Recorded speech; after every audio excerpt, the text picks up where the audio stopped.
let's talk about the different kinds of grad school that exist. As you know, there are a variety of kinds of grad programs. Certainly they're not all the same, both in their duration, their cost, their rigor, and how difficult it is to get into them.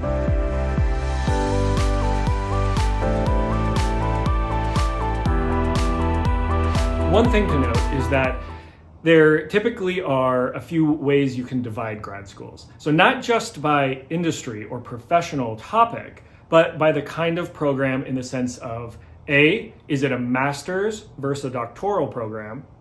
And B, is it a professionally oriented or a research program? So you can almost think of this as sort of a 2x2, where you have master's level and doctoral level, you have professional and you have research.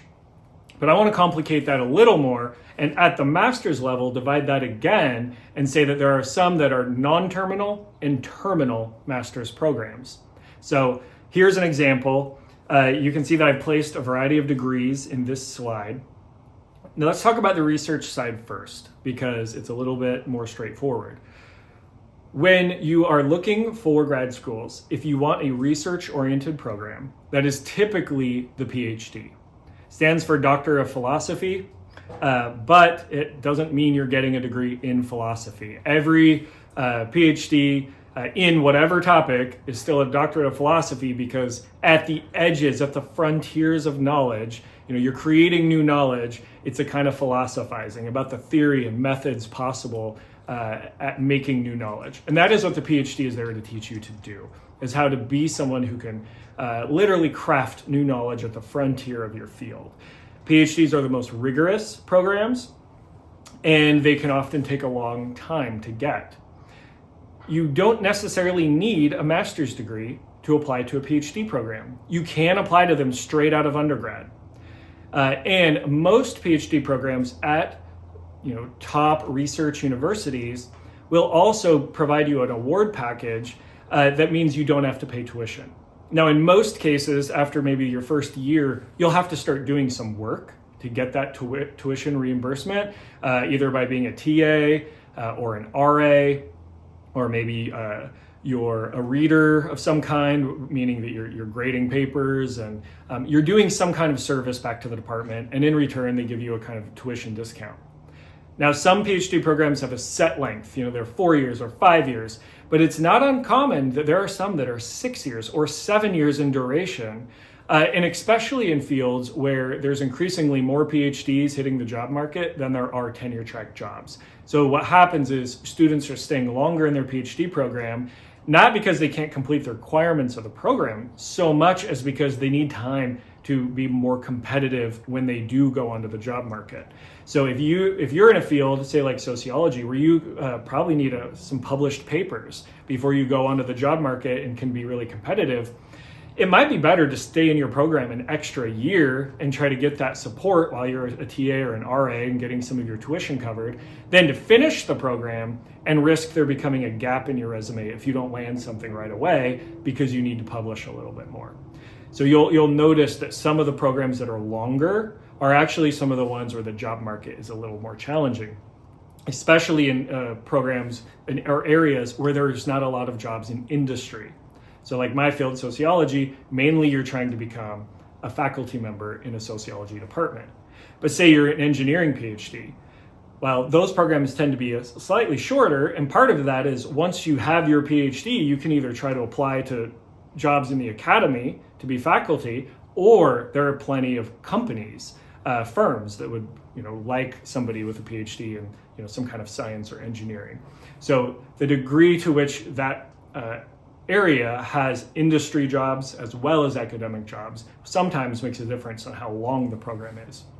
And it's also worth noting in a PhD program, if you have a master's degree, that's great, but it probably doesn't shorten the program length. So if you have a master's in psychology and then you go try to get a PhD in some form of psychology, they usually don't say, oh, okay, we'll knock 2 years off. They're going to make you start. Maybe there's a few classes you can choose between if you've already done some at the grad level, but it doesn't usually significantly decrease the time to the degree. Also note that in most PhD programs, the master's is built into the program. You do your first couple of years of coursework, and then you have some sort of exams And if you pass that, they award you a master's degree on the way to the PhD. And you'll notice that in these kind of programs, they often won't let you apply just for the master's. You can only apply for the PhD, and then you'll get the master's en route. It's also a kind of parting gift for those who, after a couple of years of the program, perhaps decide they don't want to go all the way, or maybe their performance hasn't been strong enough. It allows the program to give you something for your time. Here, have a master's degree, but we're going to invite you not to continue. And that doesn't happen all the time, but it is a possibility. Okay, now let's talk about the professional side. You'll notice that there's also MA and MS in the non-terminal side here. Non-terminal means it's not considered typically the final degree.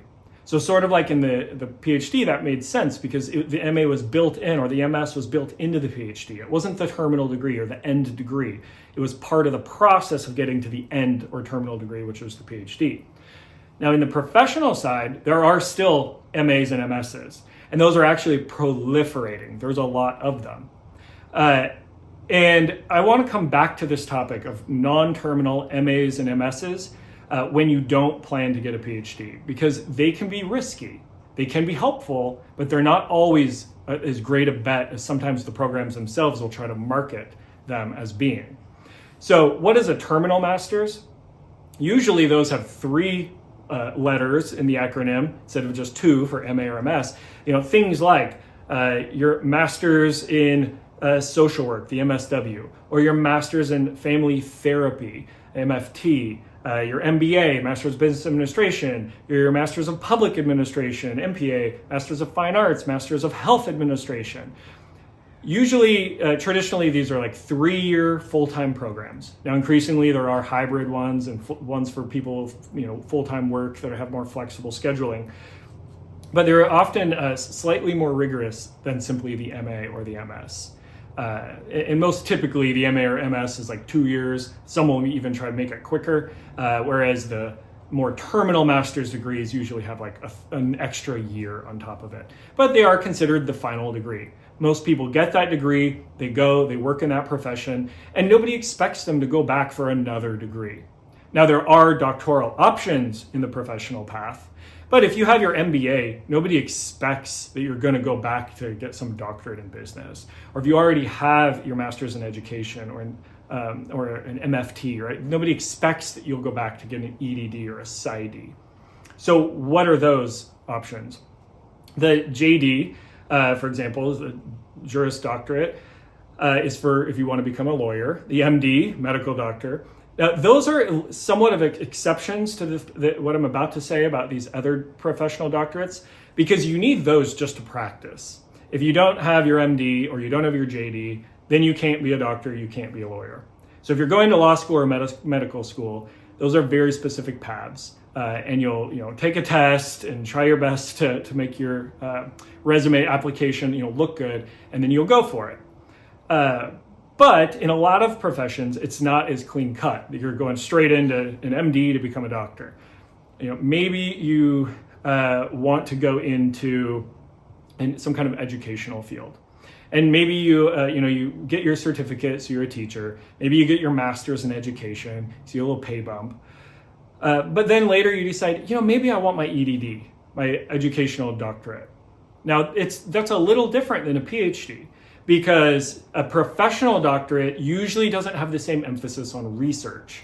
It's not uncommon that you have a capstone project, for example, in an EDD or a PsyD, rather than a dissertation. Or if you do have a kind of paper final, something dissertation-ish, it's sometimes not required to be quite as rigorous, or the topic in which you're studying can be more applied, because it's meant to be used in practical, professional environments, not so much the research, publishing academic journal articles, which is usually the typical goal in a PhD program, right? You want to turn your dissertation maybe into a book, but often into a series of journal articles. So if you are going to go for a PsyD or an EDD, unlike a PhD program, which you apply to right out of undergrad, you usually cannot apply directly to an EDD or a PsyD without having a master's degree and without having a few years of work experience in the field. The professional doctorates are not designed to be something you get before you start work in that profession. There are things you get as a ways to enhance your experience and resume and skills when you're already into your profession.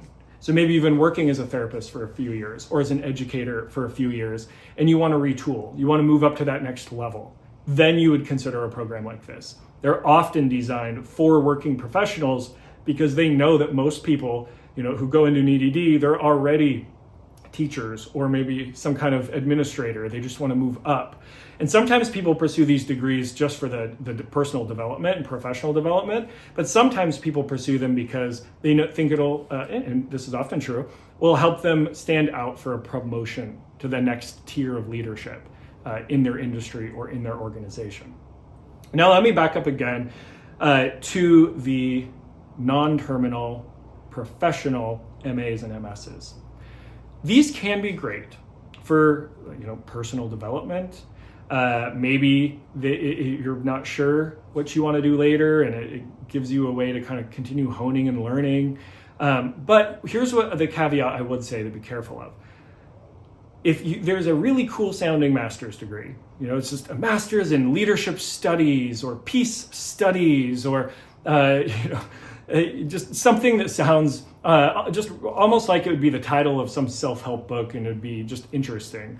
It's worth noting that there may not be a professional job that is opened up for you just because you get that master's degree. Unlike getting your MD, right, or even the MFT, where you're going to be a therapist or as a doctor, you have to have the degree to get the job. A lot of these non-terminal professional masters, there is no specific career path for that. And a lot of them will promise that, we have a great network and we'll plug you into things. But what some students find is that they've just spent 2 more years of their life and got $20,000 or $30,000 more in debt, and they're in no better position to land a job than they were before they started the program. So be careful of those. They can just be marketing. And of course, the program needs your tuition dollars, so they're going to try to scoop up as many people as are willing to apply. They often have easier application processes, rolling deadlines, and no GRE requirements, although that is a trend spreading even in more competitive grad programs. But if it seems like it's easier to get in and it's going to cost you quite a bit of money, those are some clues that unless you already know you have a good career path planned out or opportunities in grasp, this program itself might not do that much for you. So when would you or should you get an MA or an MS in a kind of professional field? When you already have a job at a company you like and you want the additional experience and networking and you think it might help you get a promotion. These kinds of programs are great when you already have a path, not when you're preparing to start something new. So if you don't have a job lined up, I would be really careful of diving into a professional, non-terminal MA or MS. I would rather see you get some work experience, maybe some micro-credentialing, and once you find a job in an industry that you can see yourself growing in, then consider going back. Plus, some companies will have some potential tuition reimbursement for you. They might actually pay a part of your learning if it's within the skill set of the job you have at that company. So, as you know, not all grad schools are created equally. They have very different time durations and costs, and they open different kinds of doors for you. So make sure you do your research on not just specific degrees, but the types of degrees in the different industries that you're considering, because some of them are excellent opportunities and some of them are just great for self-development or maybe enhancing your opportunities within something you already have a firm grasp on. Thank you. See you in the next video.